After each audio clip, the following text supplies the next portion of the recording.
Bon, après ce retour d'expérience, on va passer sur un talk de Henrik sur de l'observabilité, donc Open Telemetry, avec OTTL Turns Profiling into Metrics, avec un thème sur Harry Potter. La magie noire. La magie noire, ok. Magie noire. Allons-y. Bienvenue à cette session, donc ça marche là, ouais. Bienvenue à cette session, donc là on va essayer de transformer de profiling en métrique. Oh, oh, oh, oh, oh, oh. Allez, c'est parti. Avant qu'on commence des petits tours de magie et tours de passe-passe, je me présente rapidement, je m'appelle Henrik Lexed, je suis Cloud Native Advocate chez Dynatrace depuis un peu plus de 4 ans, et je suis également ambassadeur CNCF depuis 2 ans à peu près.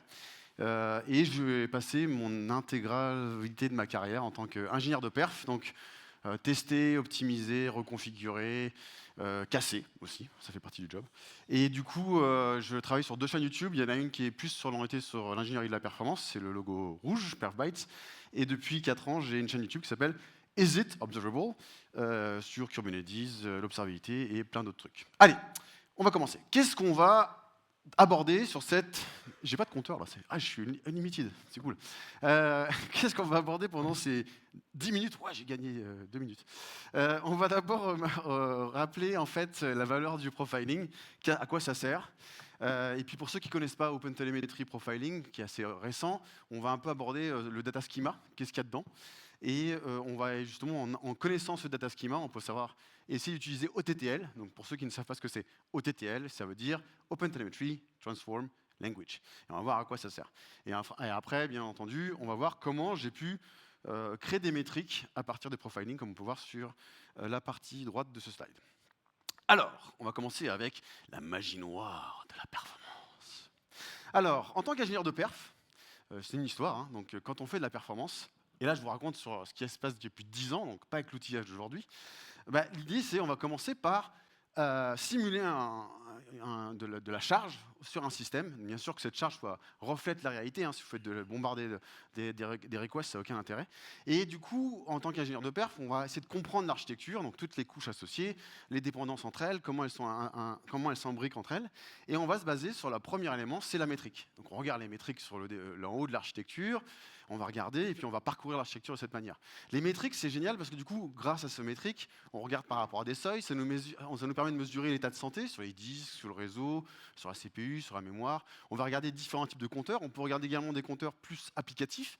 Et donc si on voit par exemple qu'on a un taux d'erreur par seconde qui augmente ou un taux d'exception par seconde, c'est là où on va se tourner vers la log. Et donc là, on n'a pas à cette époque-là, on n'avait pas d'outils de query, donc on va aller dans le serveur, récupérer la log, regarder le timestamp, et là, on a le détail. Et donc là, avec ça, avec ces sources d'informations, on peut commencer à optimiser ou reconfigurer un système. Et donc là, le travail est fini. On est très fiers de nous, on peut rentrer à la maison. Mais il y arrive que par des fois, des clients nous mettent à disposition leurs outillages, et notamment des fois, à l'époque, il y avait des outils comme PurePath, donc sans citer Dynatrace, qui a été un ancêtre de la Distributed Tracing sur la trace. Et donc grâce à la trace, on avait l'enchaînement des appels, et on permet d'identifier exactement quelle est la couche responsable de son temps de réponse assez long, où sont situées les erreurs. Donc du coup, cibler finalement l'analyse, où est-ce qu'on va passer du temps à analyser la problématique. Mais par contre, quand on a une forte consommation CPU, ou une forte consommation mémoire, c'est là où on a activé le profiling. Donc le profiling, ce n'est pas le continuous profiling d'aujourd'hui, c'était le profiling qui était un peu lourd. Donc bien sûr, on ne le fait pas en charge, mais ça nous permet d'identifier ce qu'il faut optimiser. Du coup, au final, on retrouve 4 maisons autour de la performance. On retrouve la métrique, basée sur un seuil qui nous permet de comprendre l'état de santé, c'est très, très, très puissant. La log, qui nous permet d'avoir un détail concernant l'applicatif ou la configuration d'un proxy. La trace, pour identifier où est-ce que je passe du temps et quelle est la couche responsable par rapport à cette non-gain de performance. Et enfin, le profiling qui va cibler. Donc pour ceux qui n'ont jamais fait de profiling, on va retrouver un peu une flame graph. Donc là, j'ai vulgarisé une flame graph. On voit une chaîne d'appels, donc main, process request, etc. Et donc là, du coup, si je veux optimiser main, je vois bien que si je optimise parse JSON, je peux réduire cette partie-là. Je peux avoir un gain de performance significatif. À KubeCon Londres, qui a eu lieu il y a quelques mois, il y a eu une présentation qui a été faite par Damien Mathieu d'Elastic et Félix de Datadog, qui était le State of OpenTelemetry Profiling. Et donc là, du coup, à l'issue de cette présentation, j'ai fait c'est génial, c'est encore expérimental, mais j'ai envie d'essayer. Mais le profiling, pour moi, c'est assez coûteux, parce qu'il y a beaucoup de choses qui est produit. Et je me dis, mais tiens, moi, ce qui m'intéresserait, c'est de disposer d'une métrique avec tout le split du profiling pour dire, OK, ben là, j'ai toutes les fonctions d'appel et toutes les fonctions répertoriées par la consommation CPU et mémoire. Et du coup, grâce au coût de la métrique, qui est le plus moins cher qui existe sur le marché, je vais pouvoir avoir le même bénéfice que le profiling. Donc je dis, OK, bon, partons dans cette aventure. Comment je vais faire? Bah alors, c'est simple. Pour faire, je vais faire une expérience, parce que je ne suis pas un expert du profiling, donc il va falloir que je génère du profile, que je regarde les données. Et puis après, une fois que j'ai ces données-là, je vais commencer à étudier ce data schema d'OpenTelemetry, et puis voir ce qu'on va faire. Et puis bien entendu, OpenTelemetry a un OpenTelemetry Collector. Je me dis, les mecs sont tellement bien réfléchis que finalement, je vais prendre le collector, et puis par magie, pas d'effort, tout sera fait. Allez, on y va, c'est parti. Alors, quand on va générer du profiling, c'est simple. Pour ceux qui n'ont jamais fait d'OpenTelemetry, il y a l'OpenTelemetry Collector. Donc, je ne sais pas où vous passez, à quoi ça sert, mais il y a plusieurs versions du collector. Et notamment, il y a une version qui s'appelle le eBPF Profiler Collector, qui lui est une version un peu spécifique pour le profiling. Donc, il va comprendre un receiver, donc un élément qui va récupérer du profile, et donc c'est un agent finalement eBPF qui tourne, et il va avoir un certain nombre de processeurs qui sont conçus pour le profiling. Alors comment ça se passe? On déploie le eBPF Profiler en tant que daemon set. Ça veut dire qu'on va avoir un agent par nœud qui va produire du profiling sur ce qui se passe sur vos nœuds. Et après, on va avoir un autre collector qui est un stateful set daemon set. Et là, je vais envoyer mes profiles sur ce collector et du coup, je vais pouvoir le transmettre vers la destination finale.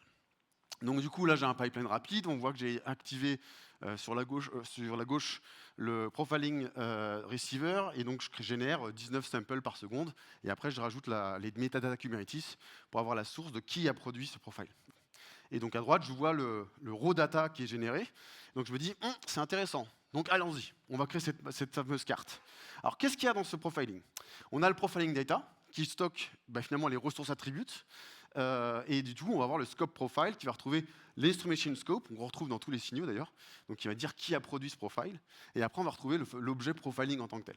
Donc ce profiling est conçu d'échantillons. On a la location, function, mapping et string table. On va dire, OK, c'est génial, mais qu'est-ce que ça veut dire? Donc on revient sur notre flame graph. Donc là, on a une chaîne d'appel. Donc là, c'est un échantillonnage sur cette chaîne d'appel. Et donc ça, en fait, en réalité, c'est un tableau, et c'est la location. Et en fait, ça ne stocke pas toutes les informations, ça stocke que des index. Donc on dit, OK, il y a un index vers une function table. Et cette function table, elle dit, OK, j'ai une ligne, mais après, j'ai des fonctions et un fichier, mais je n'ai pas le nom, j'ai juste un index. Et donc, tous ces éléments vont se retrouver dans le string table. Et donc là, quand on voit ça, on se dit, déjà, OK, parser tout ça, ça va être un peu plus compliqué que je le crois, que je pensais. Donc on va regarder ce qu'on a dans le collector. Dans le collector, on va retrouver un certain nombre de processeurs qui sont compatibles avec le profiling et de connecteurs. Oula, je suis à la bourre. Et donc, on va avoir le filter, le attribut de processeur, le memory emitter, etc. et les fameux connecteurs. Donc, on va regarder déjà, dans ces plugins qui sont présentés, on en a quelques-uns qui utilisent OTTL, OpenTelemetry Transform Language, pour processer les données.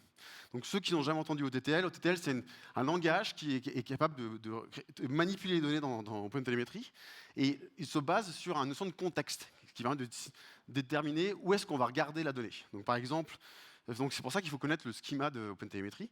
Donc, on a la métrique, donc il y a la définition de la métrique. Et par contre, si je veux cibler un point, c'est le data point. Donc là, du coup, je vais avoir ciblé un attribut du data point. Si je veux voir la trace, on a la trace et on peut avoir le span event. La log, c'est un modèle qui est assez simple, c'est une la log. Et sur tous les objets, on va retrouver des objets communs qui s'appellent les ressources attributes et les instrumentation scope. Dans le profiling, ils ont bien entendu rajouter un contexte, mais lui, on va retrouver la ressource, l'instrumentation scope, et après on va avoir le profile. Donc profile, on voit l'attribut, la duration. On a d'autres propriétés, mais actuellement, il n'y a aucune fonction qui permet de restituer l'information. Donc déjà, on se dit, OK, mais qu'est-ce que je peux faire avec le collecteur finalement?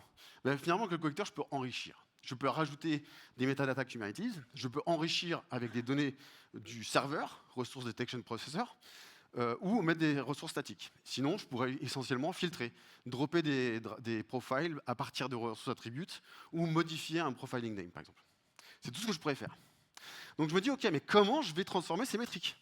Alors du coup, on va regarder les connectors. Donc on a le count. Bon, le count connector, finalement, va me compter le nombre de profiles qui passent par le connector. C'est pas ce que je recherche. Après, on a le signal to metrics. Donc celui-ci, il y a le logs to metrics, le trace to metrics, et enfin le profile to metrics. Donc là, je peux mettre un nom, un opérateur et une condition. Mais comme je ne peux pas dissocier un profile CPU à un profile mémoire, je vais pouvoir juste compter. Donc aucun intérêt. Donc c'est pour ça que j'étais obligé finalement, pour arriver à bout de cette présentation, de coder et de créer mon propre connecteur. Donc j'ai mis un connecteur qui s'appelle Profile to Metrics, et donc celui-ci va produire du CPU time, du memory allocation, et on va pouvoir filtrer. Donc là, dans un exemple, là, je filtre sur le process qui s'appelle MyApp. Donc je me concentre sur ce processus-là, et je vais pouvoir reporter cette consommation mémoire et CPU, et je peux également rajouter sur la métrique produite la fonction qui est associée à cette consommation mémoire. Donc le QR code, ça va sur le GitHub repo. Si vous voulez contribuer à ce projet, contactez-moi et peut-être qu'on pourra le mettre upstream sur le projet OpenTelemetry. Est-ce que vous avez des questions? Il me reste 47 secondes exactement. J'étais rapide. Maintenant, je peux respirer. Est-ce que vous avez des questions par rapport au profiling? Et encore, il y a plein de détails que je pourrais partager, mais en 10 minutes, c'est très compliqué de couvrir tous ces détails. Il y a une question là-haut. Très, très rapide alors. Ouais. Le mic. Tu as un use case professionnel pour ton profiling? Moi, pourquoi utiliser la métrique profile? Par exemple, moi, comme j'ai dit, le profile en tant que toi, il est assez coûteux.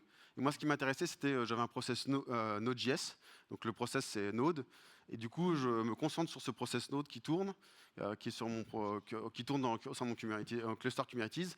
Et ça me permet de savoir dans le process Node quelles sont les fonctions qui me coûtent le plus en CPU en mémoire. Du coup, ça me focalise que sur le code que j'ai construit et savoir comment je peux l'optimiser.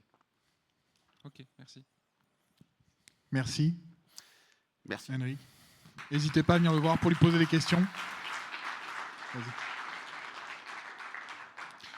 Merci.